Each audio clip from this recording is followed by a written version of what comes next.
These are top 10 craziest DMT experiences shared on Joe Rogan. Episode number 1227. Joe Rogan and Mike Tyson describe profound DMT trips and question why it's banned. What kind of music you listening to? I listen to everything, man. Yeah. I do. I listen to a lot of classic rock for whatever reason. But I've been listening to a lot of Kanye West over the last few weeks. Tell me what he's talking about. Kanye? Yeah. Well, he's talking about a lot of crazy shit. He actually talked about DMT in one of his recent songs. Really? You think he did that before? I think he did. Oh, man. Well, I know he's friends with Kid Cudi. Mm-hmm. Kid Cudi's been in here, and Kid Cudi's had some psychedelic experiences. Yeah. Once you go there, it's just you don't want to do nothing else again. Well, it puts it all in the perspective. It lets you see that as much as this thing seems to be important, this is all temporary, and you're a part of forever. And it also allows you to become comfortable with death. Yeah. Yeah, you know who said that? Larry Hagman. Remember that guy Dallas? Yeah. From JR from Dallas. He did an interview with CNN once. And I Dream of Jeannie as well. Yeah, that's right. He sprung it on him on CNN once. He was talking about how he did acid. He took a big dose of acid, and he's never worried about death ever again. That it just alleviated his worry about passing on. That's wild. It's just because I felt the same way. I said, wow, it doesn't matter anymore. Yeah. I think DMT even more specifically because they think why does it affect the mind that way? What causes it to affect the mind that way? They don't totally know. That it make it visionate. Visualize everything. They don't totally know. They know that your brain makes it. They know that your body makes it, they should say. They know that it's produced in your liver and their lungs, and there's some evidence now because they found it in rats that the pineal gland produces it, which is that's the third eye of Eastern mysticism. That gland actually in rats, they've proven, produces DMT, and they think it does so in people too. Once I did, I wanted to do it again and again and again. And they said, you shouldn't do it too much, Mike. But I was like, man, I got to, grasp what's going on here. Why am I feeling this? Like, why did this, in a weird way, humbled you? I don't think you should listen to the people who say you shouldn't do it too much. I think you should do it as much as you want. That's what I agree with, too. Yeah. I agree. You could handle it. If you can handle being Mike Tyson, you can handle doing DMT a few times. DMT, that's where I think I'm going. I think I'm going in that direction. Well, I mean, it's not something you should do all day, every day, but you can learn a lot from it. It's very beneficial and very strange that it's illegal. It's illegal. Yeah, I noticed that. Even though, Terrence McKenna had a joke about it because your body's making it, so everybody's holding. We all have it. It's illegal, but it's like making blood illegal. Everybody has it. Isn't it wild when they go to Sonora Desert when they find these toads? Yeah. Yeah, I've never experienced it from the toad. I've only watched experienced it on television. With the way they extract it? Yeah, they grab him and they squeeze it. They bust his pimples and they bust it on the glass of mirror and then they take it off and they let it harden. Yeah, they let it dry in the sun. They scrape it off with a razor blade. Yes. I've only had it synthetically made in a laboratory. You used to be able to buy it online. You used to be able to buy a fucking can of it, like this big, enough to get a whole state high. You just buy it online. It was totally legal. Incredible. Yeah, it's weird. It's bizarre that it's illegal. Well, they would say not for human consumption. Well, I don't know what the fuck you're doing with it if you're not using it for human consumption. But you used to be able to buy it. I've never felt anything like that before. No, nothing like that. Makes me not want to do anything. Nothing else can supersede that. How long ago did it happen? I don't know, around 2 months ago. Yeah. Did you write down what happened after it happened, or did you record it? No, I wish I did. Yeah. I wish I did. Yeah, me too. If it goes away like a dream, right? It comes off, you're so scared. It starts off like this to me, like, no, yeah! That's how I start. No, I don't want to be this. I said, hey, I want this to stop now. And the guy was like, hey, you're on the ride. And I'm like, no, yeah! I love it. Yeah. I love you. Yeah, you love everybody. Yeah, so spazzed out. Yeah. Did you have a hard time letting go? At the beginning, I was fighting it. I was saying, stop. I wanted to stop now. Just stop this shit now. Stop. And the guy was like, hey, the show was like, I can't do it. You got to go for the ride, dude.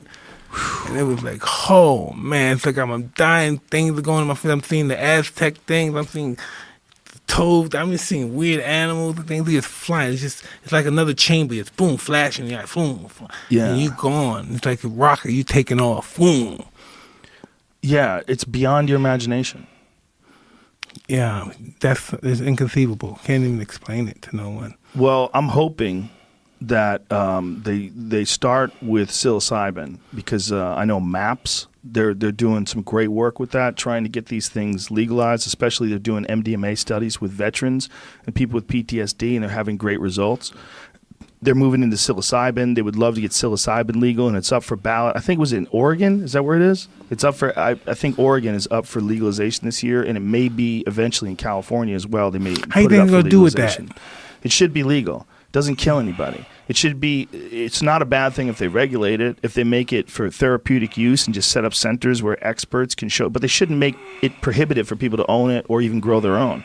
It's not a bad idea to set up places where people can do it under a professional's care, a shaman's care, a physician's care. That's a good idea. But making it illegal is a bad idea because it helps a lot of people.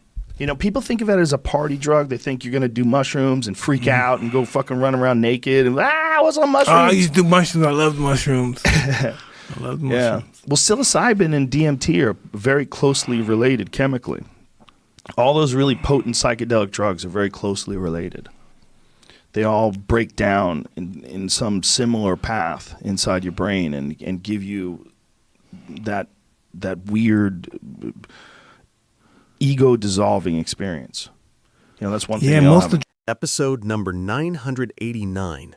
Joe Rogan and Dorian Yates discuss DMT, ayahuasca, and the idea that reality might be a simulation.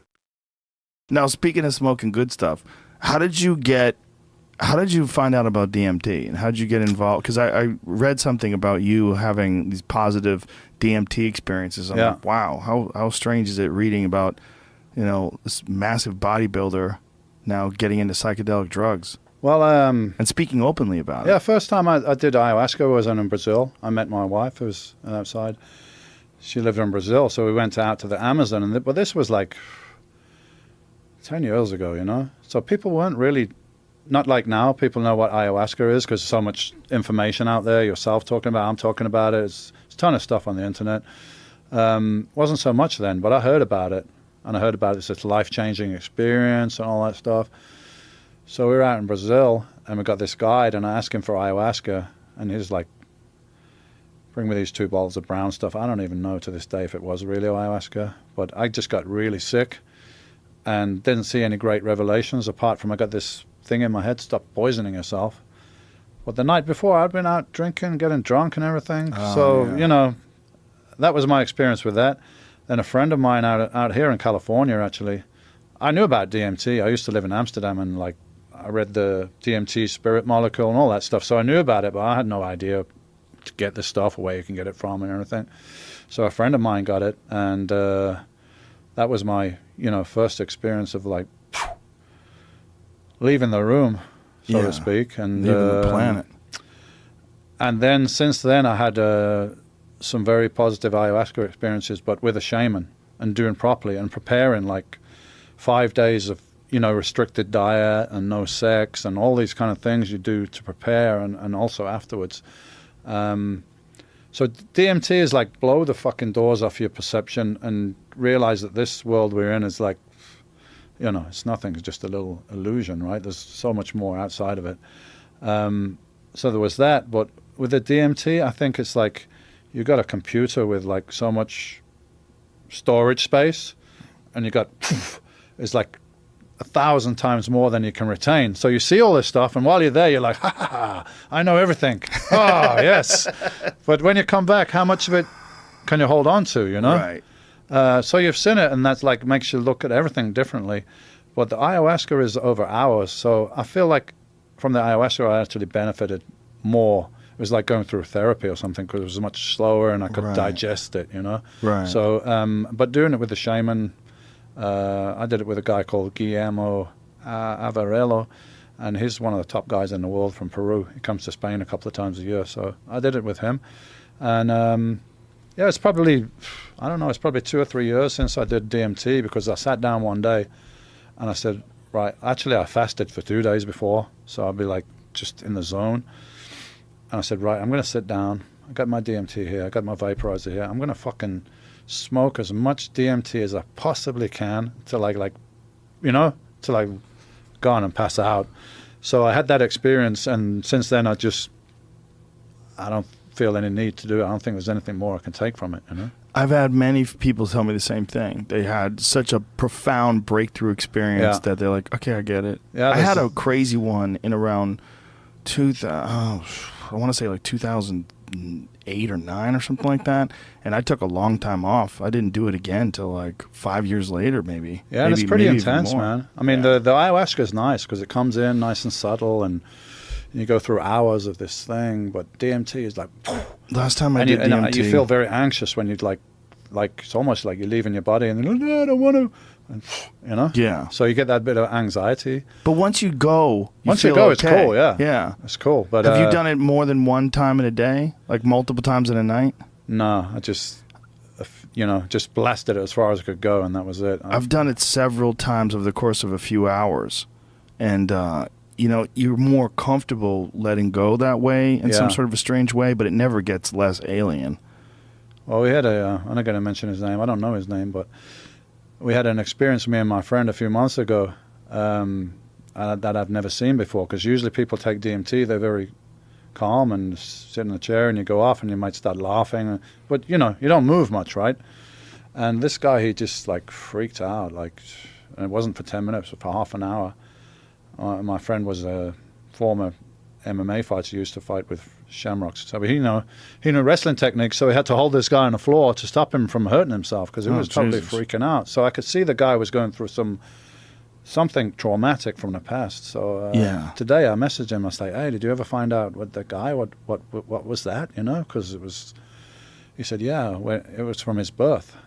What? It was from his birth. When he was born, he had the cord around his neck. Oh, Jesus. And he went back and he relived this, and so that had been in the back of his mind all his life. Subconscious has a huge effect on us, but we don't know it's there. So now he opened that box and let it out, and it's gone now, Wow. So it can be therapeutic. Yeah, I thought this guy is like, wow, he's going to be. But when he came back, he was like, hey. I'm like, you good? He's like, yeah, I'm good. I'm like, do you know what just happened? He's like, no. I said, good thing we filmed it then, man. Go home and watch this. I had a friend who freaked out, too. He freaked out. He threw up, took his shirt off, was running around saying a bunch of crazy shit. And then after he came down, we calmed him down. It took like 10, 15 minutes. He goes, okay, well, obviously I'm a work in progress. I'll never forget that. I'll never forget that statement. But did he know what it was that was troubling him so much? No. Well, he had a bad childhood, for sure. Well, everything is most of our shit is from there, right? Yeah. From the developing years. No, for sure. Yeah, I mean, it's, and especially like real traumatic ones, abuse, being beaten by his stepdad, and a bunch of fucked up shit that was just haunting him. But it helps you to come to terms with that, especially the ayahuasca, because it's longer. I felt like the first time I did ayahuasca properly with a shaman, I felt like I was a different person the next day. I felt it was like I'd done 20 years of fucking therapy or something. Yeah. And just a lot of stuff I'd worked out in my mind. I could even see other people's point of view on things, and that I couldn't see before. And, that's huge, right? Seeing other people's point of view, because especially a guy like you who's so determined and goal-oriented and just cut out all the bullshit and get it done. Yeah, you can be a little insensitive to other people's feelings around it, because you're just like, nothing, keep out my way. That's a male thing in particular anyway, right? And then add it's like steroids on top of that. Yeah. And bodybuilding and intensity and competition, and then being the best, arguably the best ever, and just fucking grinding every day. Well, my son said to me a couple of weeks ago, he's like, Dad, you don't see yourself as other people see you. I said, what do you mean? He said, I remember when I was a kid, first of all, the size, it was fucking huge, but it's your persona. You might have said to me something very normal, whatever, what are you doing with a dog? Just something normal. And he said, and I'd be like, oh, because just your presence made me feel like that, Right. That's got to be weird when you're a little tiny kid and your dad's a gorilla. Yeah. I remember he did he did kickboxing, right? So he got his black belt when he was about 11 or something like that. And that was my thing. I used to take him to kickboxing and pick him up. And he's like, Dad, can you wait outside?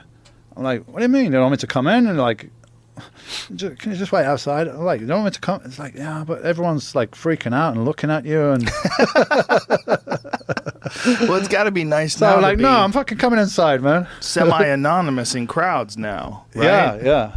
I mean, unless someone's a hardcore bodybuilding fan. Well, there's the thing. Not necessarily slow because of the interviews I did on London Real. And I talked about ayahuasca and DMT and spirituality and reality and all this stuff. I get so many people coming up to me like they're not from the gym. I get housewives, young kids. Like it's almost like you're the guy from London Real. You're the guy that So I get a whole bunch of other people that appreciate what I'm saying about spirituality, about reality and life, and they're like, "Fuck, man, what you said that really helped me." And I got so many letters, emails, and stuff. People, like. They just took something away from what I was saying. So, I mean, that's really why I do these interviews. It's just trying to help the whole general vibe and, put it out there. And there's a whole consciousness awakening, a revolution going on now. And I'm just want to push some dominoes, and like create that effect. And then, if you touch one person, they touch somebody else. And it's like, the butterfly wings flap here and the other side of the world is Yeah, it really tsunami or something. It does seem to be working in that regard, right? It is the time, man. It's the time. There's so many people that are more aware now than like 20 years ago. Isn't it kind of like, there's parallels to bodybuilding, right? That when Arnold first started doing it, there was very little information, hardly, and you guys got to see what they did and build upon that, and more information came out. And now, because of the internet, there's so much information. Almost too much information. People now are aware more of what it's all about. Well, with psychedelics, 20, 30 years ago, there's so much ignorance and so little understanding. And also so little understanding, especially when it comes to something as extreme as DMT. There's still a giant percentage of our population doesn't even know what it is.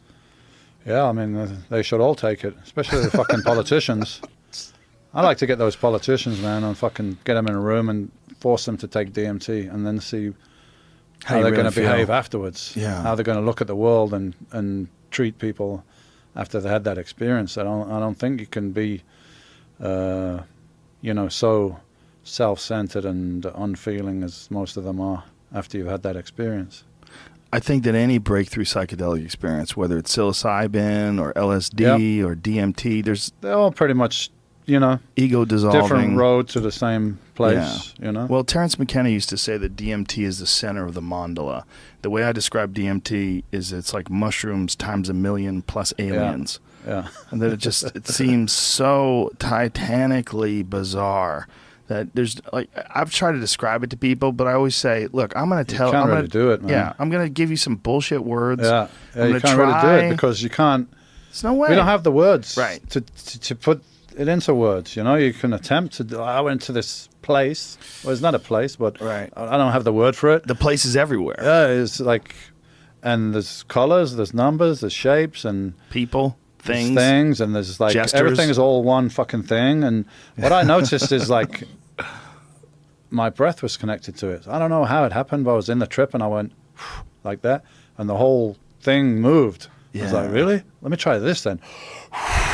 And then the whole thing moved, and then there was music playing, and the music was part of the thing as well. Like the thing. I don't even know what to call it. The thing, the place. I don't have a word, We played a bunch of these shaman Icaros, and the shaman Icaro. This is the last time I did it, and the shaman Icaros like literally made the DMT images dance. Yeah, like they had figured out a way with these sounds and songs to integrate these beats into DMT trips, and as you would take these trips, these shamans had figured out the right sounds and songs and how to make the trip more intense and sort of guide it in a strange way. Well, that's what I had with the shaman with the ayahuasca. He comes around and he sings these acaros, and then it's like changes tone, and then it goes deeper bass in his chest, and it's like it becomes part of it, And I was even moving involuntarily. My arms was going up, my body was moving, and it's like, I'm not doing this. I don't even know how it's happening. It's like somebody's picking my arms up and moving. I was, started dancing around with this, becoming part of this rhythm. Wow. I had experience once, one of the first times I ever did DMT, where I saw the difference between negative and positive thinking. Like I started thinking negative, and there was all this like black and dark green and like these threatening shapes and colors, and then something recognized what was going on in my brain, that these shapes and images were connected to negative thinking, and I relaxed, and the shapes kind of like settled down, and then I started thinking positive. Like I heard all these like expressions of love, but like you're hearing it but you're not really hearing it. It's like the thoughts are getting into your head, like someone's trying to say it without using words.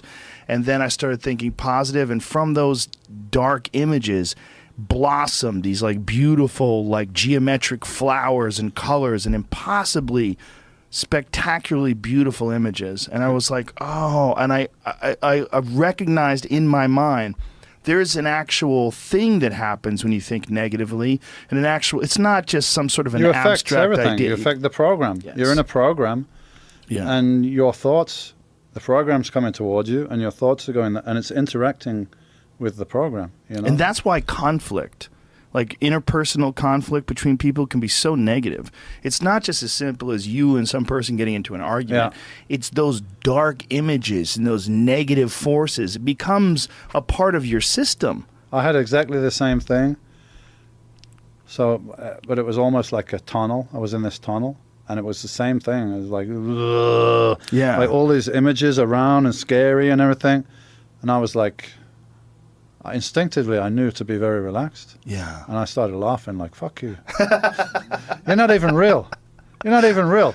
And when I said that, it went away, and I just got this thing that came into my head. You've just been in the valley, what's it called? The valley of the shadow of death. It's in the Lord's Prayer, I think. Yeah, though we walk through the valley of the shadow of death, you should fear no evil, because God's by the side. Right. I vaguely remember it from school or something. But I got this thing that you were there, and you're in the valley of the shadow of death, and because you like, fuck you, like, oh, it's not even real. It just disappeared, and then I went to somewhere really nice. Wow. Yeah, I just wonder how much is real. You know, it's such a hippie thing to say. Like, how much is real? I don't know. You know, I've been having these thoughts a lot lately. Like, how much of life do you manifest? How much of life is real? Because it's such a bullshit thing to think. It's such a hippie thing to think. And so many people that say that are so annoying. Yeah, but scientists are saying the same thing now. Quantum physicists are saying, who was it? I think his name's Professor Gates. I don't know if you're familiar with him. Professor Gates, and he said that they've broken down reality into the smallest level, and it's a computer code. Yes, I've seen that guy. Not only is it a computer code, it's a specific computer code of zeros and ones, and it was invented in the 1940s by somebody. Yeah, I've seen that guy being interviewed. We actually talked about it with Neil deGrasse Tyson, and I tried to get him to sort of break it down and explain. But what it is essentially that when you break reality down to the smallest level, it mimics a self-correcting computer code.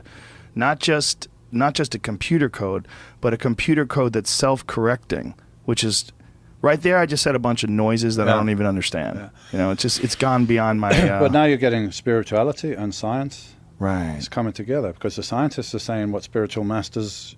Well, they're already telling us that we live in an illusion and everything is inside, not outside. They were saying that thousands of years ago. But now some of it is real. Like, you have to work hard or you don't get results. Yeah. Right? Like, your hard, fast, pragmatic reality of being the best bodybuilder in the world, it revolves around actual work, real results. In this reality, in this program. But also, you need to do physical stuff, Probably there was a lot of mental shit going on there, too. Absolutely. The work was being done, but also there was probably a lot thoughts all day. I mean, that's all I thought about, like literally all fucking day. So, you know, I had to have the physical goods to make it happen. I could dream about being a basketball player all day. Probably wouldn't help me because I'm not built to be a basketball player. But those thoughts were just going out all the time. And I was a kid in Birmingham, industrial city in England, and I was thinking, I'm going to go to America and I'm going to be a bodybuilder. And everyone around me was like, the fuck you talking about? So yeah, there was those thoughts all the time. So I think it's like a holographic program we're in, but we influence it, we interact with it, with our thoughts. That's kind of where I'm getting at now. Yes, in some way. Episode number 1747, Blair White shares with Joe Rogan how a DMT trip meeting mysterious elves taught her to take life less seriously. But this is another one of the really big realizations I had doing DMT. So we should talk about that. Okay. So since doing DMT, which I did it 2 weeks ago, I did it twice in 2 weeks, I had this like overwhelming sense of like, some people do DMT and then they start seeing people as NPCs. I've heard that talked about. Like they start seeing people as like, these are not real people with souls, and like, that's strange to me. Who said that? I see it all the time. People's like, I've had friends that do it and they start seeing people as NPCs based on what kind of trip they had. Like if they saw the elves or didn't, if they just saw cool colors or didn't. And for me, Wait a minute. So you're saying that if people have a DMT trip and they didn't see the elves, and they think of that person who had that DMT trip as an NPC? As like an NPC, like you don't have like a soul because you didn't really connect with like any beings. You just saw pretty colors, like you had a very simple experience. You know what I mean? But I had the opposite from after doing DMT. I see so much more humanity in everyone I'm around. Like I feel very changed after doing DMT. It's a very profound experience.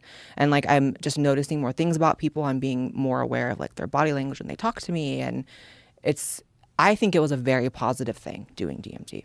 And my experience was the closest thing to a spiritual experience I've ever had, because I've never been a person that's been terribly connected to like anything larger than me. I'd never been religious, never been spiritual.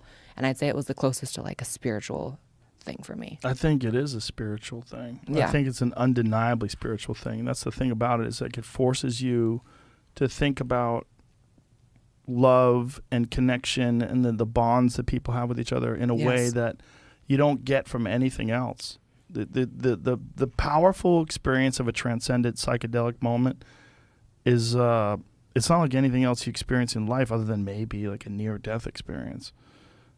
Yeah. But you could argue that they're the same thing. I know people that have had near-death experiences that swear that it was like a DMT trip. I'm sure. And I don't think it's confirmed, but people say that it's what happens when you legally die or medically die. It's like you have a DMT trip. Yeah, and it's I could see that. But it's not confirmed, but there's a lot of there's a lot of evidence that points to that. I could see that. And it, in a way, made me like less fearful of death, because I was like, if this is what happens at the end, it's a great feeling. Yeah. I'm okay with it going out like that. Like you just get this, for me at least, when I first was hitting it, and then like you start to leave the planet, I felt like this intense like set of rings going around my body, like of just warmth and like happiness and love. And then all of a sudden I'm like in space. And I did see an elf, which is what people call them. There's what like they look like? Kind of like a court jester, and it had like slinky long arms. And it sounds like crackhead shit if you've never done DMT. I know not bunch of to court you, jesters but too.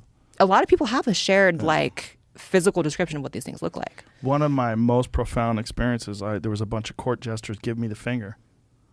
Just flipping you off. They're like, fuck you, like openly mocking me.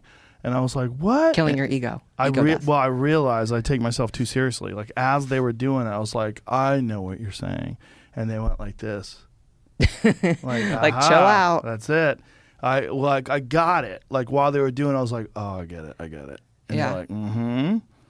That's the thing, is like a common experience, people who meet the elves or the jesters, whatever you want to call them, they have like something to like teach you.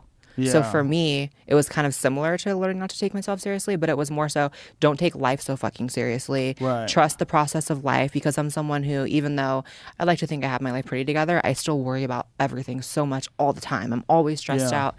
And the elf was telling me, like, does everything have to be a fight, Blair? Is everything a war? Whoa. Are you worried about everything? Like, kind of clowning me a little bit, literally, because it's kind of clownish. Like, really? Is everything that serious? Yeah. And I was like, yeah, I'll just chill out. Yeah. It was like that simple. It was like, okay, I'll chill. It's good that you can grasp that and have that experience and learn from it, because a lot of people can't, and that's when they have bad trips, because they try to fight it and they try to resist. No, I'm not fighting anything, and then all of a sudden you're in this fucking death spiral. That was my mistake with shrooms. I did shrooms about a year ago. It was actually when I was evacuating LA because of the riots. Went up with some friends in the mountains. Let's do shrooms. And it was my first time doing it. And the person who was supplying said shrooms basically gave me a huge plate like this big, stacked it, covered it in shrooms, and said, eat all of them, which is very irresponsible for someone's first grams? time. I don't know. I just know it was a plate covered in shrooms. Show me the size of the plate. Give me an example. Oh my God. So this is It was like a dinner plate. Like when you go to like Ruth's Chris and have a steak. Yes. Yes. But it was shrooms. And I have never done shrooms in my life. I had no, because until you do a psychedelic, you have no concept of a psychedelic. Right. Like weed isn't anything close to it, not even the same planet. So I ate all of it. We walked down to the water and then the whole world changed. But the difference between shrooms and DMT is like, to me, with shrooms, you're still on Earth, even though Earth's heavily distorted and that's because you have your eyes open and you're walking around. That's true. DMT, you leave Earth. If you were in silent darkness, if you were alone by yourself in the dark and you were laying down on mushrooms and you just closed your eyes, it'd be very similar. Oh, okay. That makes sense to me. Yeah. We were walking around and there's something about doing it. Like we were in this neighborhood in Big Bear with all these like cabins and like I started getting so freaked out that everyone was just watching from their houses. And it was me and 5 people. And so we were all tripping, walking back to the cabin from the water, holding hands and walking slowly. Like, oh my God. And I was like, are people looking? Are people looking? They probably are. Look at these freaks holding hands. No, yeah, for tripping sure. balls. And we were all like social media people or whatever. We were like, people are going to film this. It's going to be on YouTube tomorrow. Wow. Be fun. Yeah, I wouldn't have been ashamed. It's not the best idea to do that publicly. A lot of people wind up doing that. They do it publicly and they trip balls and they walk around. But or to eat a whole fucking plate. yeah. I should have had one little shroom. That's a good way to start. Yeah. A good way to start is like one and you get like a little feeling. Maybe like a duogram. You know, nothing crazy. Yeah. Before you want to get into like the 3 to 5 gram, like yikes. You're like, I think it's also very important to do it when you're maybe in a good place in life. Like I would never want to do it if I was in a bad place. Like when I did shrooms, half of my trip was really, really scary and really bad because I was in a bad mindset. Like LA was on fire. I was escaping. I felt unsure about the world. Right before we tripped, it was like a news report, like Trump going into a bunker as protesters descend upon the White House. And I was like, let me escape this. I don't think it's good to use it like as escapism, shrooms. did Trump have to go to a bunker? Is that real? I think he denied it after that, but I remember in DC when it was the riots happening and I think they moved Trump to a safe place. I'm sure he would deny it, but when I did DMT, I did it very recently and I'm in like one of the best places of my life recently. Like I'm in a new city that I'm actually really enjoying, even though it was a tough transition at first. Been through a couple of those. But I'm just very happy, so I wasn't escaping anything. I was like, teach me what you have to teach me. Right. Yeah. And then the second time I went even farther. But it's very bizarre that it's so there. It's so easy to get to. It's just 15 seconds away. It's one of the most insane experiences that a human being could possibly encounter. yeah. If there was a thing that you could like a ride at Disneyland, it would be a mile long line to get into that fucking thing. Right. Everybody would be like, oh, I want to go on that ride. Right. Because it's so fucking crazy. Yeah. And just the fact that, I don't know. So I had a lot of resistance towards ever trying psychedelics for a while because I did grow up in a household where everyone was addicted to drugs and my brother was in prison for selling drugs and heroin and all that kind of shit, right? So I was like, I'm never going to do a drug. But then like, I just see psychedelics a bit different. It's not meth. It's not any of that shit. It's different. They are very, very, very different. Yeah, it's a whole different thing. And like, it's really hard to even articulate what the trip is with DMT specifically without ever doing it. So like people were telling me about the elves and I was like, y'all are crackheads. Don't tell me about some fucking elves I'm about to meet. The problem with the term drug is it's a blanket term that you could use for caffeine. You use for nicotine, you use for alcohol. And, yeah, there's a lot of drugs. Yeah. Adrenaline's a drug. You know. While I'm sure it's possible, I can't imagine after now doing DMT twice, I can't imagine someone becoming like addicted to it. Oh, I wouldn't know about that. I know a guy who was a tattoo artist that was doing DMT every fucking day, multiple times a day. And then finally the entities had to sit him down and go, hey, motherfucker, Chill. stop. stop. Like, you're going to lose your grip on this world. Wow. Yeah, they literally told him to stop doing it, he said. See, it's such an intense experience for me that I couldn't imagine wanting that every day. It's kind of like I did it and I'm good for a while. This guy's an intense guy. That's fucking nuts. He's a wild dude. He's an artist who does biomech tattoos. You know, that biomech type of art? You know what I'm talking about? No. Biomech. See if you can Google, like, biomech art. My buddy has a sleeve done by this dude. His art's incredible. Okay. That makes sense, yeah. But his is more like that, exactly like that. So it's like almost like Alien. That's cool. Yeah, like that kind of shit. That's a certain style of tattooing called biomech. And this dude was fucking, he is still elite at it. That's a cool thing to specialize in, that type of tattoo. Yeah, that's a little different. That's not quite, that's more like it. That Wow. kind of, it's all this weird sort of alien looking fucking trippy shit. I would imagine you have to be an intense guy to even know how to do that, so. Yeah, well, it's also to specialize in that one particular style of art. It's like his vision of life was like all fucked up and distorted and twisted. One of the people I did DMT with wasn't told to like not do DMT anymore by the elves, but was told like, you don't have to come back anymore, almost in a gentle way. Like, we came out of our trips and the friend was like, they told me I don't have to come back anymore. I'm like, how many times have you done it? He's like, 9. I'm like, maybe take a break then. I've done it 9. I've done it more than 9. Yeah. Yeah, I think I haven't done it in a couple of years though, so maybe I could get back in there and have a conversation. But like I said, the last time that I did it was probably the most intense and the most weird, because when they were giving me the finger. But it was like, I've never like, but it's just, I think sometimes what people do, and what I've certainly done, is you protect yourself from criticism, or you protect yourself from your own analysis of your correct and incorrect thoughts and actions by bullshitting yourself. And one of the ways that you realize if you're bullshitting yourself is like, how do you react to satire? How do you react to being mocked? How do you react to people not taking you seriously? Do you go, that's their prerogative, good luck? Or do you go, fuck them, I'm going to fucking make a response video. Ooh. Right. And the aliens, or the whatever they were, the jesters, and they all had the little bells, the little hats with the bells. It's so crazy. They look like little courtyard. Yeah. It's nuts. But they were going like this, fuck you, and they were like hilarious. Openly mocking me. And my initial response was, hey. And then I realized, like, oh, and they were like, that's it, you got it. I was like, they're all kind right, of sarcastic. Oh, yeah. Well, they know your bullshit. They know all of your nonsense. They know all of your thoughts. They know, I mean, whatever the fuck they are, whether they're a part of your consciousness or whether these are intelligent entities in another dimension that you're interacting with. See, that is what I've been questioning since doing this. So I was told by a friend who's done DMT a lot that after you do DMT, pay attention to the real world. And if you believe that the elves are real beings that are independent of something created in your own brain due to the DMT, they'll like send you a sign, right? And I was like, again, crackhead shit. No, I'm not going to meet the elves in real life, right? Right. So one of the things in my first trip that they kept telling me was, this is not the end. This is not the end. They kept telling me that because I think I was asking them, like, is this what happens when you die? Like, what is this? They said the phrase, this is not the end, multiple times. Directly after the trip, we go to a restaurant. And I wasn't liking the energy. Like, there's like a glow after you do DMT that you kind of want to maintain. And I didn't like the energy in the first restaurant. So I was like, let's leave. Went to another restaurant. What was wrong with the energy? The people were just weird. I don't know. It's like you create like a bubble when you do it with like friends. And you're like, I don't like what they might do to our bubble. So then we go to another restaurant.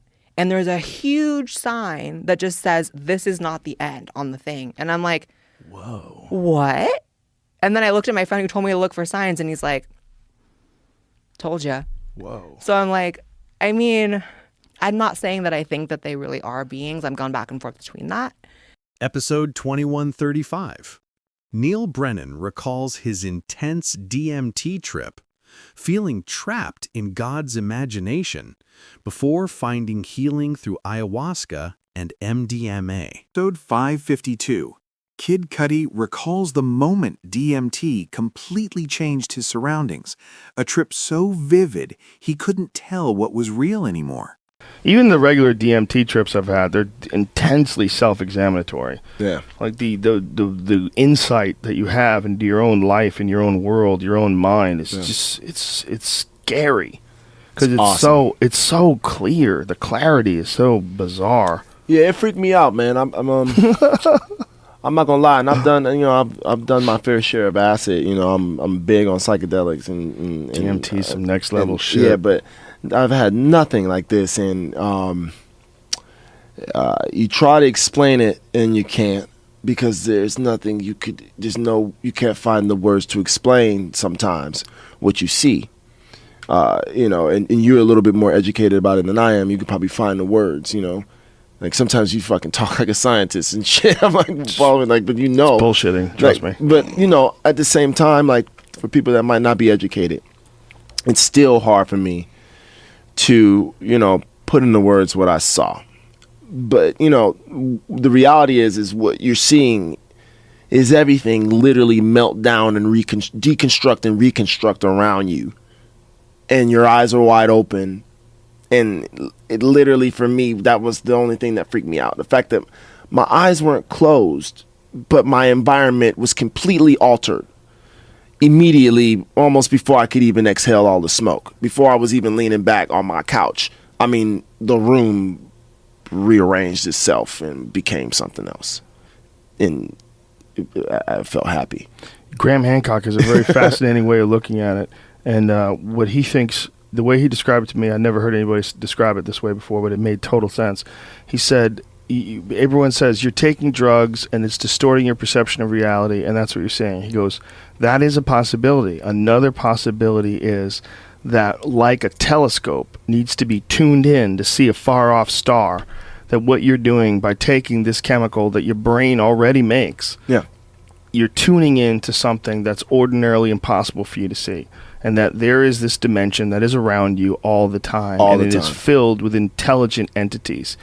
And he said, we must consider that is also a possibility. And that is a fascinating way of looking at it. Because we really don't know what's happening. And the people that aren't blown away by it are just the people who haven't done it. Yeah. If you've done it and you're not blown away by it, I don't understand you. Yeah. There's also supposedly some people who don't have a reaction to DMT. There's a small percentage of people that try it where nothing happens. I went 2 separate occasions where first time it didn't work for me, and then the second time it did. Was the first time bad stuff, or did you not? I think the first time we didn't administer it right, and then the second time it was done right. And the second time it was. Second time was like, because also I hit it extra hard because I was like, there ain't no mistake, it's gonna work this time. So I had this really man, You know what's shit was crazy. Episode number 1284. Joe Rogan and Graham Hancock discuss a study aiming to keep people in the DMT realm to explore. Episode number 1093. Joe Rogan shares his intense DMT trip, seeing multidimensional beings, and discussing consciousness and the mystery of the pineal gland. Yeah, like if this was like on a spaceship, you would think it would be like that. Look at that. If that was on a spaceship, etched into the side of the spaceship, you'd be like, holy shit, it's a fucking alien language. Look, I mean, I don't know what any of those things are. I don't know what one of those numbers is. I don't know what the fuck those words are, those letters. That's an alien language. That's, to me, almost more alien than a lot of Asian languages.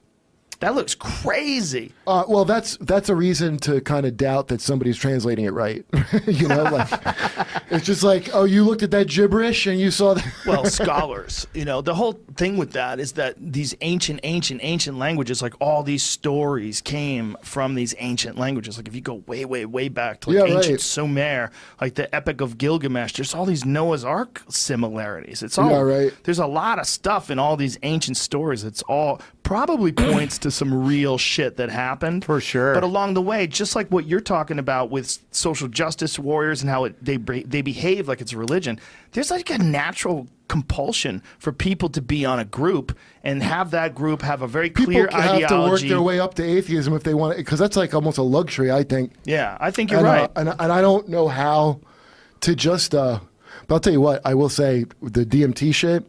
I did get like more of a Oh yeah, there's more than. Oh, there's this. something else there. And it's crazy because I read about that shit in high school. I read some article about that guy that is the big DMT guy. Terrence McKenna? Yeah, because I think he projects a lot of his own horseshit into it. But that stuff That McKenna does, or the McKenna just let me tell you, when I never felt a thing that felt so much like not making me hallucinate, but like Right. it was taking away a hallucination. Yes. And that is there's something so terrifying about that, but it's also like, wow, that's great. Like, Right. And you feel like there has to be, just based on the shit you would see, even if it's just shit in your head. You're like, why would that even be in my head? It's entirely possible that whatever the fuck consciousness is can pass from this stage into another stage. And the only reason why I would hesitate to say that's exactly what happens is because there's no proof one way or another. But it's All that pineal gland shit is Yeah. not proven. They don't know that DMT comes I in. can't there. handle no, any they more. Do, no, They they do? do now. Yeah, they do now. Really? The Cottonwood Research Foundation. They did a series of tests with rats, and they proved that live rats have DMT produced by the pineal gland. Really? Now, it doesn't necessarily mean that humans do too, but they're pretty sure they do. Did you like, They also know that your lungs produce it and your liver produces it. That's a fact. So Really? so your body's producing DMT, 100%. Did you know that, or did you like those H.P. Lovecraft kind of horror stories? Oh, I love those things. And there's a movie made out of one of them. It's all about his pineal gland. He's taking something that makes his pineal gland swell up. Which one is that? What movie is that? It stars the guy from Reanimator, but it's not. It's not Reanimator. I'm feeling it now. I kind of remember what you're talking But about. I'll tell you the thing of DMT is the creep. I still think creepy because it's totally worth doing. But the thing that's, whatever people say they meet entities, right? But I don't know if that shit is meeting entity. But I'll tell you the thing that just sticks with me that I'm like, how in the fuck is that possible? Is the shapes that I could see. Yeah. Where I was well aware that they were a bit more than 3-dimensional shapes.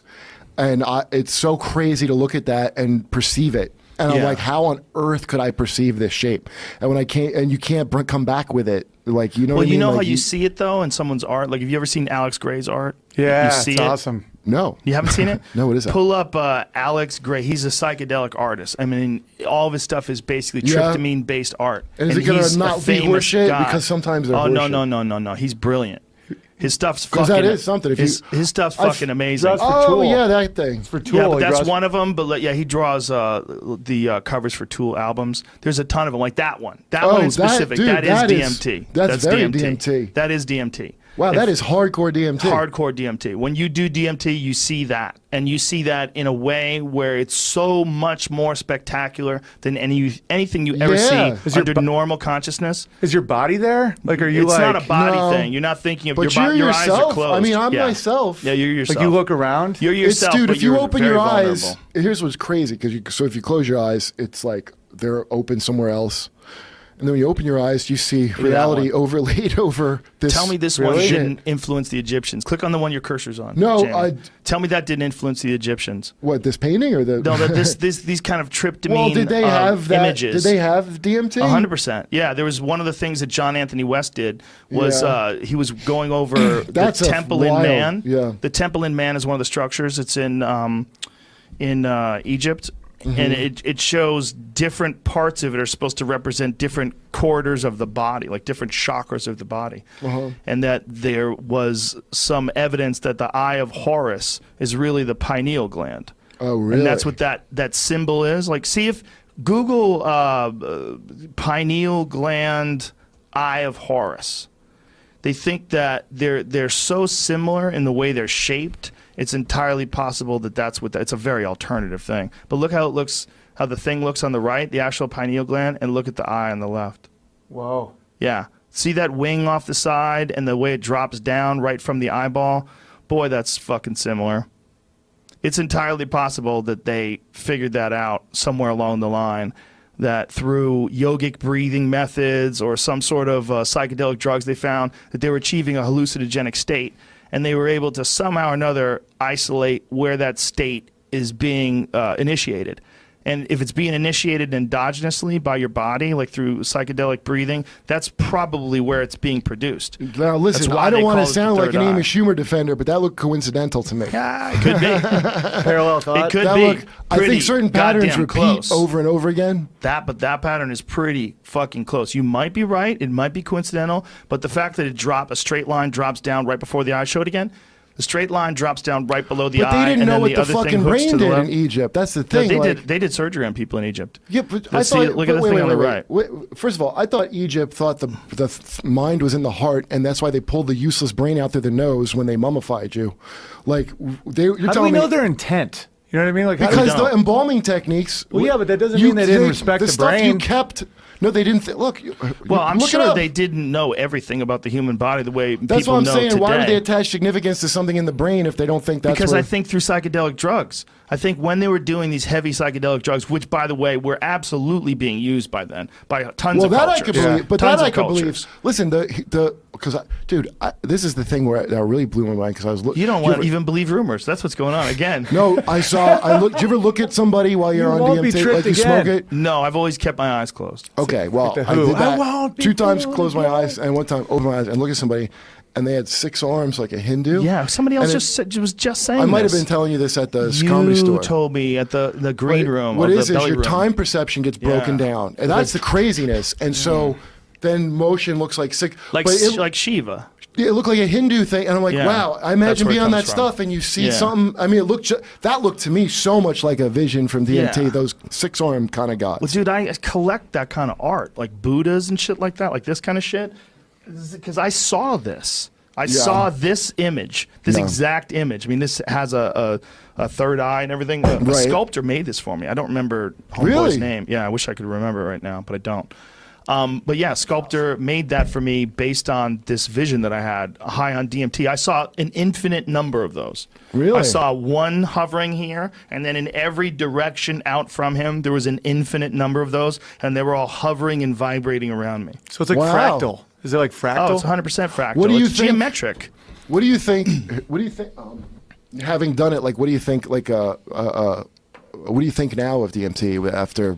You know, I think I saw just a couple things, but I don't know how long ago they were of you talking about it with people. But what's your opinion of it now? As like, you know, what you're seeing. Well, it could be anything. I mean, Yeah. it definitely could be some sort of an insane hijacking of your sensory nervous system, and Right. it produces this spectacular psychedelic effect that's so profound, this hallucinogenic effect that's so profound that it literally is like a transcendent experience and changes your life. It's It totally felt like possible. that to me. It's totally possible that it's just a chemical thing. What's also But that possible, also- what's also yeah. possible is that life itself, that whatever Yeah. the fuck life is, and especially whatever the fuck intelligent life is not understood. What consciousness is not understood. And this idea that things can only exist in this realm, that's not proven. Also the fact that when those quantum physicist guys start breaking down the nature of reality and they come up with, I don't know how the fuck they do this, I'm just talking out of my ass, but they come up with the idea that there's 11 dimensions. Right. And that they literally, I mean, and this is all changing and constantly evolving and moving, and they're constantly adding to this. It is entirely possible that there's a bunch of other shit that's around us all the time that's just not here, and we Yeah, don't of have course. access to it. And when you do DMT, whomp, you go into that other place. That's It's what's entirely so fucking possible. unsettling, dude. It's like it's not like you're going. It's like the shit's here. Well, And- that's why you, as Yeah. a skeptic, it's very important to hear from you. Like a guy Oh, like it felt, you. yeah. I'll tell you what, because I drew a shitty diagram of it. But this is what I felt. This is what it feels like if you ever do it. Like this little point. Let's say this little point is you. This is what I Right. felt like. And these lines I drew, that's like space. And you're this little point that gets stabbed into space time. And all this shit. This is all the shit that makes you. Like it forms a point. It's like closing your eyes and looking at all of the shit all that's the being things. Cross section of your Yeah. being. like everything being focused into making. If you could like just reverse look at it, Dude, it feels I always, like that. I always it's- feel like it's lessons. I always feel like it's lessons. I always feel Yeah, like it's right. time to go to school. Sit down. Here's what's going on. One of the last ones, more profound ones, was a bunch of jesters that were all giving me the finger. Really? They were all circling around me like, give me the finger. They're like, who "Fuck named you? That the was joke Twitter. police? No, you know trying what? to teach you it's- about Twitter. It's teaching if you're tense, and if 60 you're Jeselniks, reacting all. negatively to this Right. jester giving you the finger, like how do you feel of yourself? Are you in constant defensive defensive mode. And then when I sort of relaxed myself, they started wagging their finger back and forth like, yep, that's it. Wow, It. that's It cool. was very, very strange. These things that you see but you can't define are constantly changing. So if you try to like say, oh, it looked like a gesture, it probably did for a few seconds. For a few seconds, it looked like a gesture, and then it imploded and became stars, and then it sucked in and became geometric patterns, and then became neon-colored worms that were making love to each other in a giant infinite bundle of yarn. Like, it becomes weirder and weirder shit all the time. Is it hard to remember when you're done? It's almost impossible. Even me saying it, I I'm kind of remember, full of shit. it's Like, having I'm done kind it of full of now. shit because I don't totally remember what I saw. I remember what I remember to write down. I remember what I repeated. So I'm like going back on like my repeated versions of what I saw, but I remember like flashes of the intense, profound nature of the experience. Is there emotions Flashes to of it? Like you, like Fuck it's yes, unraveling. dude. And when I came out of it the first time, this was on New Year's the first time I did it, and I fucking, I guess I was like weeping. But when I came out of it, because you just suddenly are awake, and I had like, but I was so out of it, it was like not. I went from weeping to like, oh hey, what's up, like. Right. And because I had been staring at some crazy thing that would like look so beautiful to me, but it was like that. It was like coming out of a dream, I guess, almost. What's that McKenna quote that I think what I'd be scared of is unearned wisdom? I think McKenna said something like be wary of unearned wisdom. Where I don't know if I can handle looking at something that intense. I was really in a low feeling state when I did it, and I didn't give a fuck, so I wanted to do it. You pick up the slack. You know, that unearned wisdom thing, I think I know what he's saying, and I think there's a real problem with people acting profound when they just learned something an hour ago. Are you saying I'm not a shaman? No. But I'm not a qualified shaman There's now? a thing that people enjoy doing, and it's like jizzing out their knowledge. Yeah. You know? Thought jizz? And a lot of that is unearned knowledge. Like, there's a lot of people that don't really have a full, including me. I've My done it many mind times. balls are so full. Not having a full understanding of the topic at hand. Life and jizz. you just jizz it out. Yeah, gotta Unearned jizz it, knowledge. man. But you look, for sure, you learn a lot about yourself when you do those experiences. I learned a lot about myself. Learned a lot about how I interact with people. I saw negative thoughts like expressed as like this dark green and black, like twisted sort of pattern. And then when my thoughts went positive, it blossomed like the most beautiful flowers you can imagine. It was crazy. It was literally a lesson in thinking toxically. And then, and this is probably like 2008-ish, somewhere around then. That was this particular experience that literally changed who I am.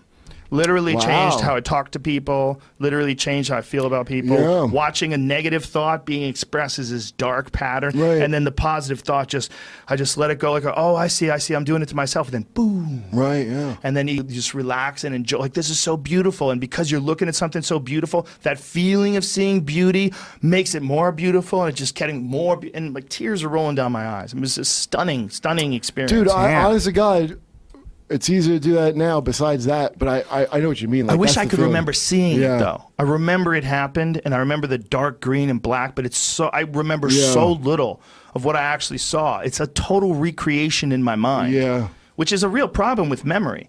It's a real problem with regular memory. Forget about something as spectacularly unique and odd as a psychedelic experience. But just regular memory. I mean, I try to think of what I did yesterday. I know what I did. Did you ever get the information like the last time I did it? This is what really blew me away is because my girlfriend was saying I was going, I won't forget. And by the way, I forgot immediately. It's like a joke. When you think of a joke, you have to write it down. You're supposed to talk into a microphone, like talk into a recorder, like right away when you get out, and then try to decipher that. Mostly, I feel like I can't talk. Madman. I mean, usually I feel like I can't talk. But as soon as you can, though, what you should do is just use the voice app on your phone, and as soon as you can talk, hit record and just ramble. First of all, you're going to go, oh my God, I'm a fucking moron. Because it's going to sound, if you're sober, it's going to sound stupid. Dude, that's my favorite. Like ayahuasca, it's an inner journey and battle. Like, yeah, on the inside. On the outside, you're just puking and projectile shit. Like, gibbering like an idiot. That's a metaphor for Twitter. Episode number 1121. Michael Pollan shares his 5-MeO DMT trip as Joe Rogan recalls meeting strange DMT entities. Did you have a dumb moment? I had a lot of insights. I don't know if I did actually. How many different trips did you have while you're doing this? I had 6 or 7. I did two psilocybin trips, one guided, one not, an LSD trip guided, a couple ayahuasca circles, And then I had a really weird psychedelic called 5-MeO-DMT, which is the smoked venom of the Sonoran desert toad. Who figured that out, should get some kind of prize. That's a pretty potent one. Very potent, and thank God, short-acting. Short-lived. It was actually a horrible experience. That really? was my worst. Yeah. I had a great experience on it. You did? Yeah. Yeah. So what was wrong with it? So you take like one puff, and before you exhale, there's a synthetic version too, right? I was taking the venom. You're shot out of a cannon. There's no lead up. It's no warm up. It's like, boom. And I felt like I was actually like strapped to the outside of a rocket, going through space and through clouds, and like the G-forces pulling down my cheeks. And it was just this mental storm without nothing to orient myself. There was no space. There was no time. There was no self. And it was just unendurable, this punishing roar in my ears. And someone who had done it said eventually it's like a takeoff and you get into orbit, and it's very nice at that point. But what happened with me is I had the storm. I mean, I felt like it was like the metaphor I use in the book is like, I said, I can't explain this. You can't tell a story without place, time, and character, right? I had none of those. Right. It was just this inchoate energy. And I said it was like before the Big Bang. You remember that? Well, obviously nobody does. Yeah. But there was pure energy and no matter yet and no time yet. I mean, that's where I was. And it was horrible. It was terrifying. And I thought I was dying. But then you come down. It was kind of a suborbital flight. And then I started coming down. And suddenly I could feel, I got a body. I was touching my legs. I have a body. And like, there's a floor. There's space.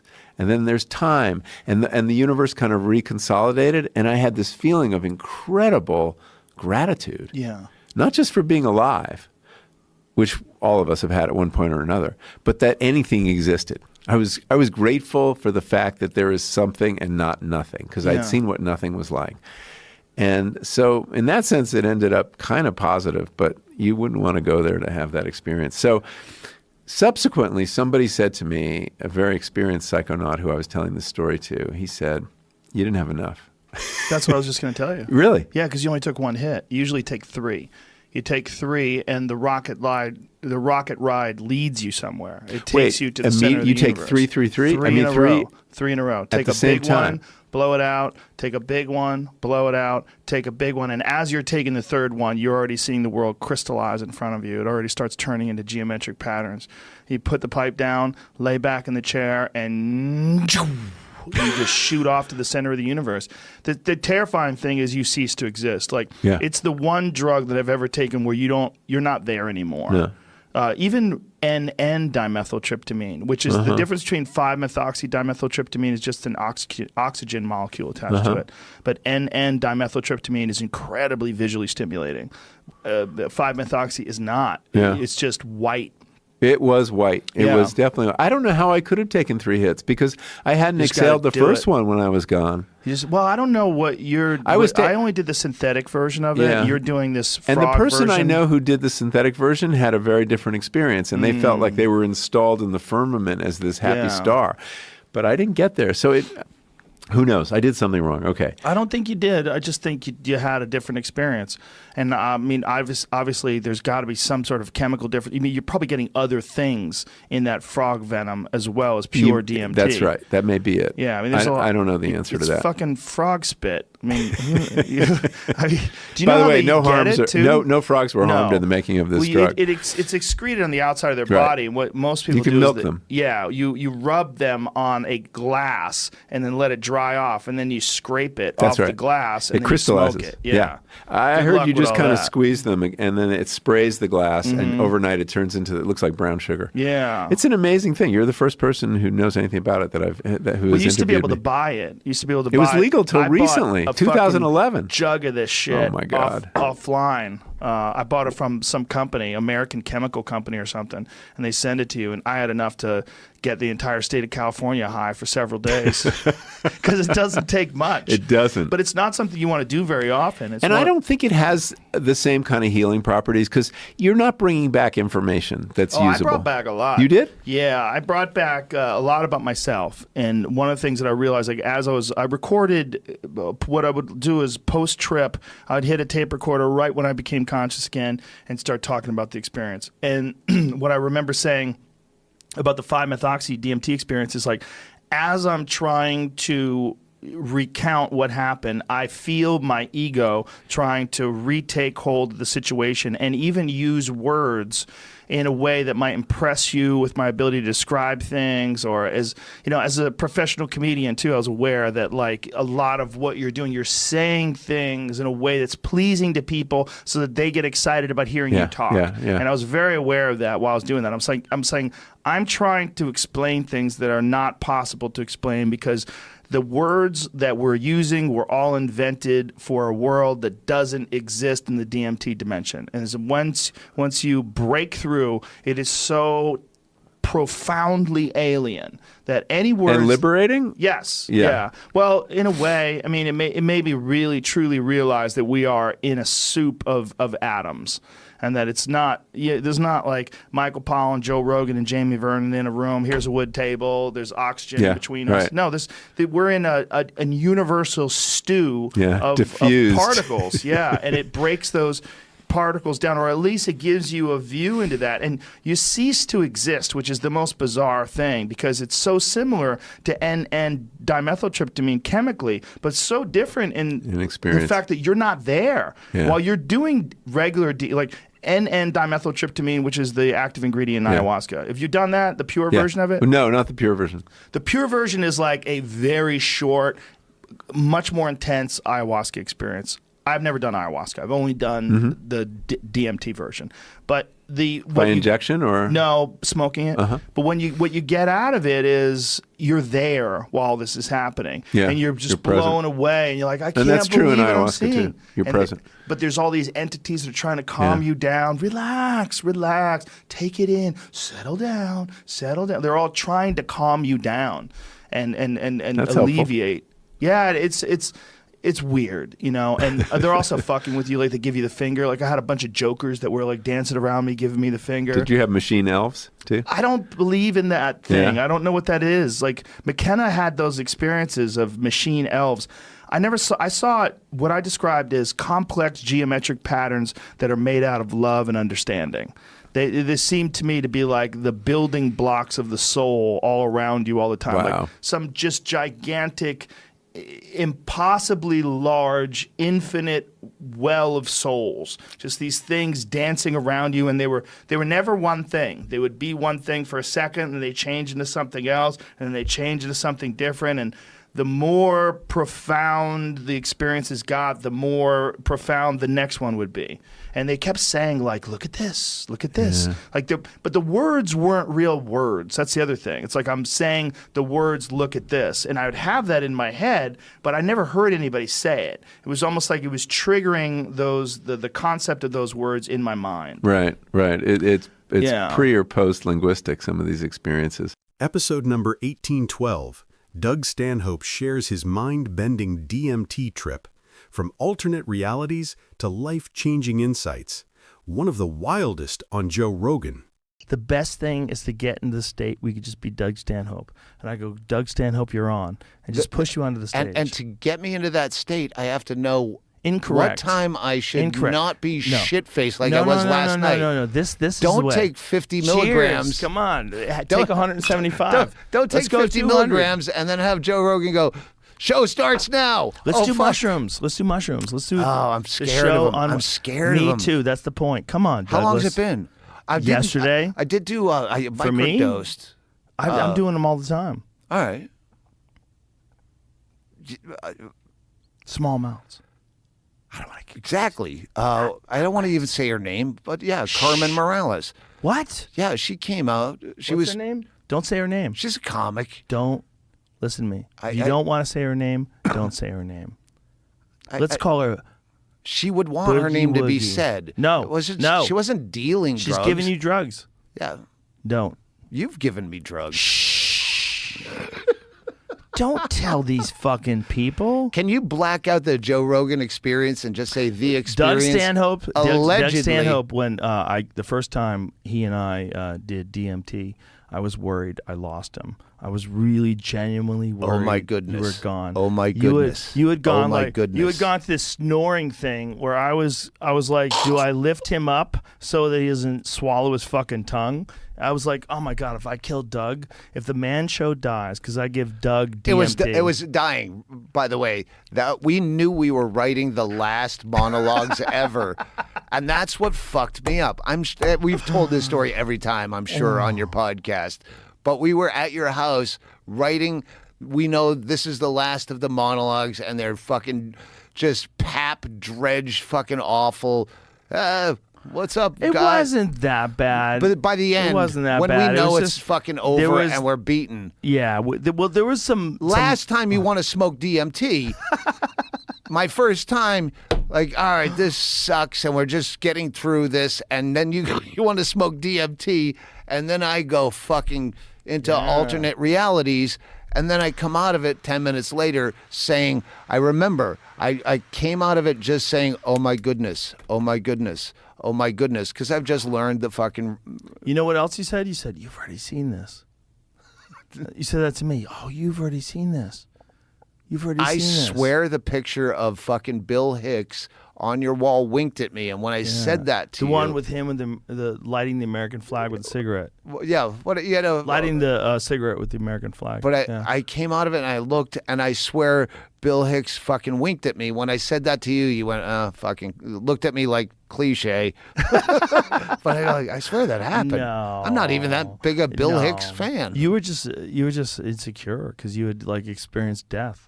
And you came back. When I would go outside to smoke cigarettes from the writer's room on the lot after that, for a week, I couldn't make direct eye contact with the giant dumpster-sized electrical generator because I thought I could make it blow up with my mind.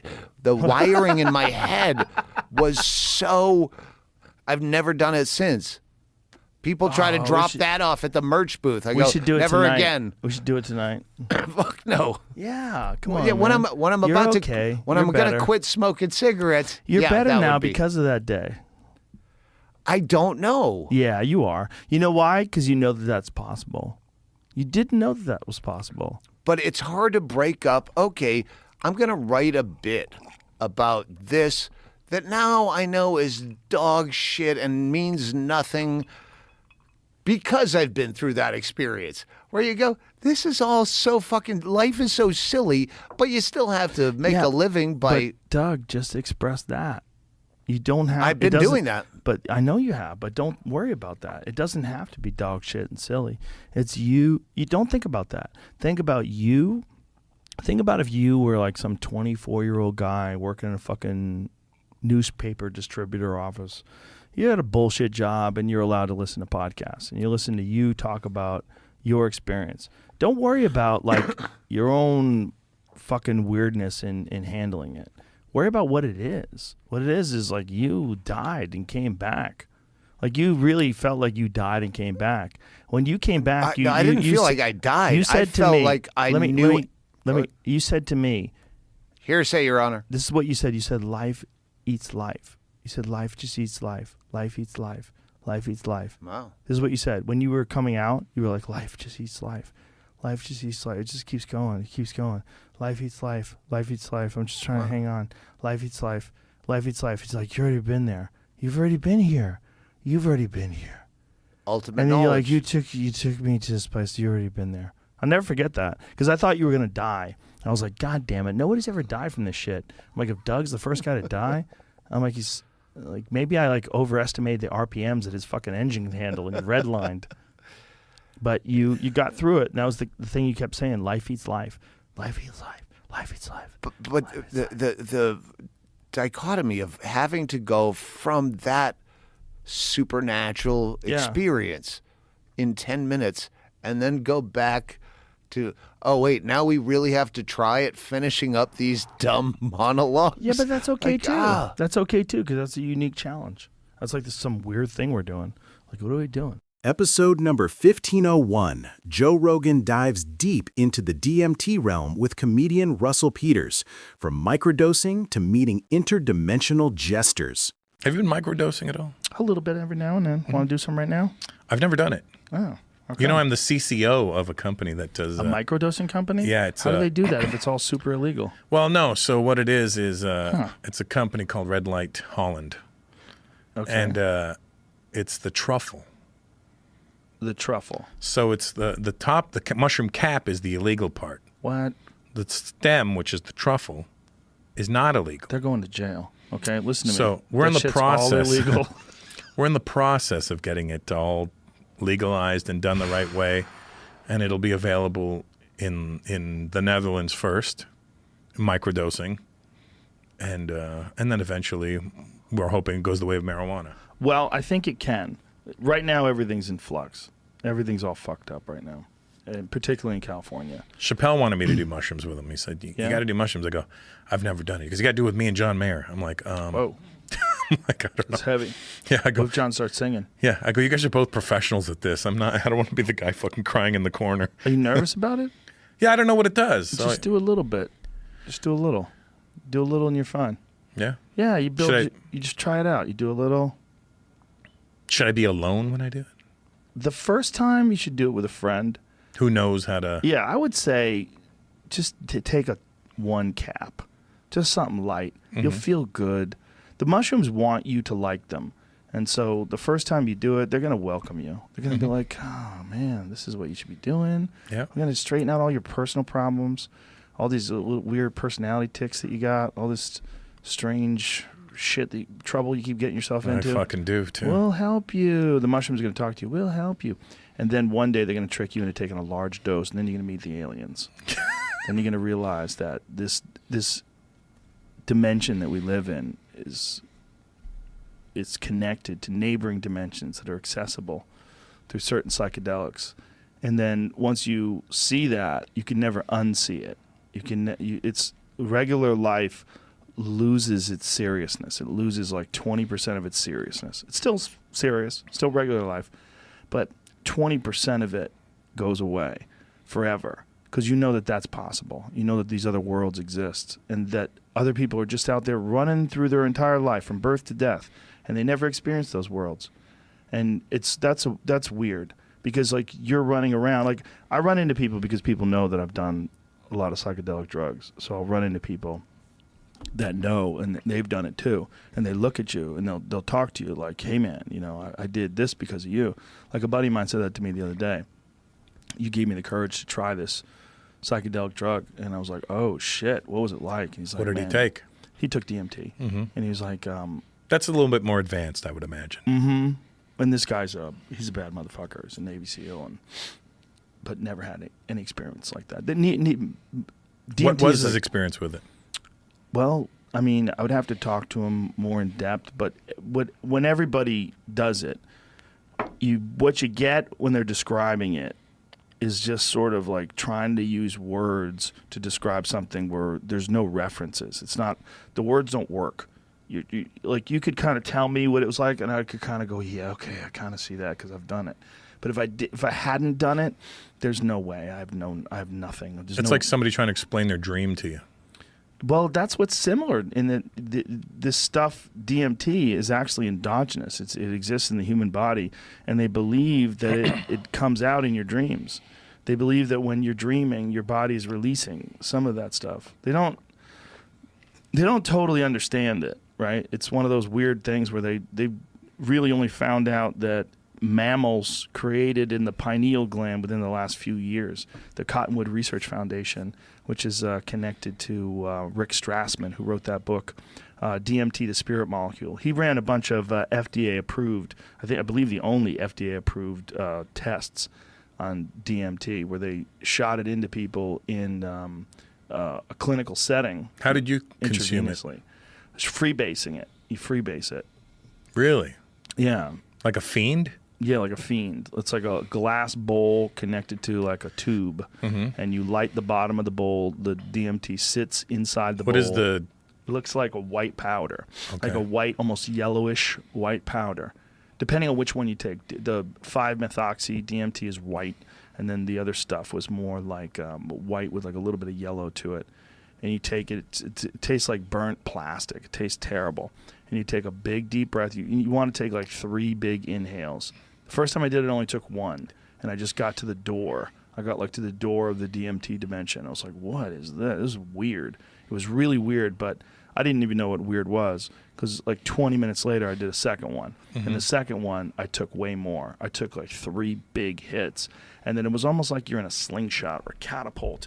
It was like you could feel the tension, like tick, tick, tick, tick, tick, tick, tick, tick. And all of a sudden, you shot through these colors and lights into like what felt like some new place. What is your physical doing during all of this? Just laying there. Yeah.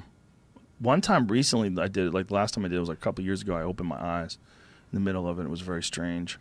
It's like I can almost see reality, but it was all real pixelated, and it was like I was seeing life through like a dirty saran wrap or something. It was just very strange. And then I closed my eyes back and I went. It's the experience of the psychedelic realm is more vivid than regular life, which is real strange, because it doesn't feel like you're on a drug, because you're still you. That's another part of it. It doesn't change your, like when you're drunk, it changes the way you think.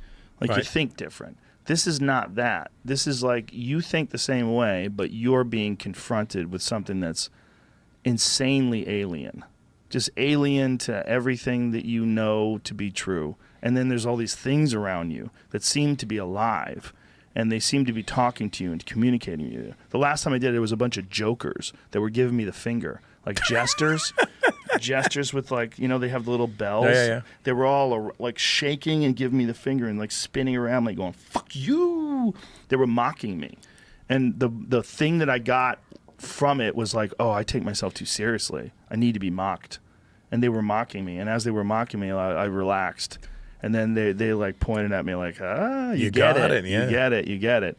Because you can get lost. You can take yourself seriously, and you want others to take you. Like, what is the grossest kind of man? Like the kind of man who wants everyone to tremble when he walks into a room, wants, rose petals thrown at his feet. He wants everyone to call him sir. And be uncomfortable. Yeah, everyone to be uncomfortable because he's a fucking man. Yeah. And that kind of guy responds very poorly to being mocked, right? So I think that it was like letting me know, like, hey, bitch, you got a little of that in you. You need to get that out of your system, especially as a person who's a professional mocker. I'm a mocker of things. We are stand-up mockers. There's a lot to be mocked. How long does it last for? 15 minutes. That's it? Yes. And what about the microdosing? That's similar. This video that you're playing, it's kind of like that, but way more intense. I don't know how this. It's a VR experience called ayahuasca that you can. I don't know how exactly it works. I haven't tried it. Is ayahuasca different? No, it is and no. But see, the thing about ayahuasca is it lasts longer because it's orally. You take. See, that's probably more similar, and you can get there on ayahuasca and DMT. It's the same thing. It's dimethyltryptamine. It's just when you're taking it with ayahuasca, your body is processing it orally, and you take it with something called an MAO inhibitor. MAO is monoamine oxidase. It's produced by your gut, and it processes DMT naturally that exists in plants. So like there's a lot of plants that have DMT in it. And if you were eating grass, like some sort of like phalaris grass or something like that, it's really rich in DMT. So if you were eating would get high off. You would get high as fuck. But monoamine oxidase that's produced by your gut, it breaks that stuff down so it's not orally active. So if you took some DMT that you would freebase and just ate it, it wouldn't do anything to you because your gut would break it down. But then if you took it with an MAO inhibitor, preferably the kind of plant-based MAO inhibitor that they use in ayahuasca, because they know, like those MAO inhibitors that people take, like sometimes people take them as a medication, those can be dangerous. They're much more potent, and there's all sorts of weird side effects. I've heard of people taking pharmaceutical MAO inhibitors, and then they take mushrooms or something else with them, and it really can fuck them up, like real bad. Yeah, because they're cross-pollinating their fucking drug use. You're doing all kinds of wacky shit to your brain that your brain is probably not really designed. You're redlining your brain. Your brain may stay together, or you might go fucking shine on, you crazy diamond. Yeah, go off the deep end there. Yeah.